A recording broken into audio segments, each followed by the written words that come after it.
સ્થાનિક સ્વરાજની ચૂંટણીને લઈને રાજનીતિ ગરમાઈ રહી છે, ત્યારે આની વચ્ચે બિનહરીફ ઉમેદવારોને લઈને ઈસુદાન ગઢવીએ ભાજપ પર પ્રહારો કર્યા છે. કહ્યું કે આ રાજકીય જીત નથી, આ મત અધિકાર પર પ્રહાર છે. નમસ્કાર, હું છું મમલ. તો આવો સાંભળીએ વધુમાં ઈસુદાન ગઢવી શું કહી રહ્યા છે. મિત્રો, આજે ખરેખર દુઃખદ ઘટના ઉપર જ્યારે જશ્ન મનાવાતું હોય ત્યારે ખરેખર આપણા ગુજરાત માટે, ગુજરાતીઓ માટે એક શરમજનક વાત છે. તમે જો ગુજરાત છે એ વ્યાપારિક છાપ ધરાવે છે, શાંતિપ્રિય છે, સુસંસ્કૃત રાજ્ય છે, એ ગુજરાતના નાગરિકોના કારણે છે. પણ બેફામ બન્યા રાજકારણીઓ રાજનીતિ ભૂલી ગયા, લોકનીતિ ભૂલી ગયા અને બધી નીતિઓને હવે ભૂલીને જાણે બિનહરીફ કરાવવાની હોડ લાગી હોય અને મીઠા મોઢા કરાવતા હોય. એ ખરેખર લોકતંત્રની હત્યા ઉપર એક મજાક સમાન ઉજવણી છે.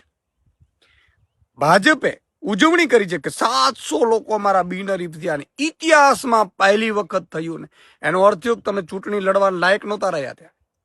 ત્યાં તમને લોકો ઘૂસવા દેતા નહોતા. તમે લોકોના મત અધિકાર છીનવ્યા છે અને એની ઉજવણી કરો છો, મીઠા મોઢા કરાવો છો અને તમારી ઐતિહાસિક ઘટના ગણાવો છો. શરમ આવી જોઈએ, શરમ. આજે અત્યારે ફોર્મો પાછા ખેંચાયા છે, કેટલાય ઓડિયો રેકોર્ડિંગ આવ્યા, કેટલાય વાયરલ થયા છે, કેટલાય લોકોએ વિડીયો બનાવ્યા છે. એ જોતા એવું થાય છે કે કોઈને લોભ આપ્યું, કોઈને પ્રલોભન આપ્યું, કોઈને લાલચ આપી, કોઈને અપહરણ કર્યા, કોઈને પોલીસથી ધમકાવીને કરાવડાવ્યા. આ બધી વસ્તુઓ હું એવું કહું છું કે લોકતંત્ર માટે અને આપણા ગુજરાતીઓ માટે લાલ બત્તી સમાન છે. લોકશાહીનો અર્થ શું છે?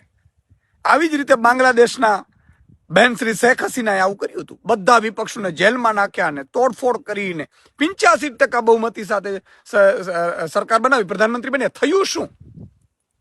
છેલ્લે પ્રજાએ એને ભગાડવા પડ્યા.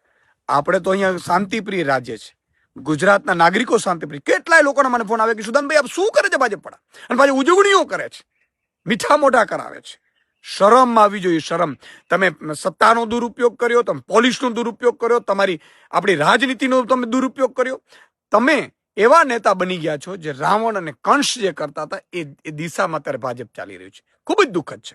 અને ચૂંટણી પંચ મૂક પ્રેક્ષક બન્યું છે. વાહ ભાઈ વાહ, વાહ ચૂંટણી પંચ વાહ. તમારી ફરજ એ હોય, શેષાન સાહેબને યાદ કરો તમે.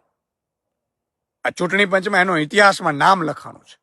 ત્યારે ચૂંટણી પંચ અને કેટલાક કહેવાતા પોલીસ અધિકારીઓ માત્ર ને માત્ર જાણે ભાજપના કાર્યકર્તાઓ એવી રીતે કામ કર્યું હોય એવા જે અહેવાલો સામે આવ્યા છે, એ મને લાગે છે કે આપણા ગુજરાતીઓ માટે, ગુજરાતના નાગરિકો માટે, લોકતંત્ર માટે એ લાલ બત્તી સમાન છે. આજે આપણે લોકતંત્રની હત્યા થઈ છે અને એમાં ઉજવણી ન હોય, પણ ગુજરાતની જનતા બધું જાણે છે. જેને જેને ચૂંટણીનો અધિકાર છીનવ્યો છે એ લોકોએ જાણે છે. અને હવે જે ચૂંટણી આવવાની છે એમાં પણ ગુજરાતની જનતા પોતાનો મત આપશે એવું મને પૂરો વિશ્વાસ છે.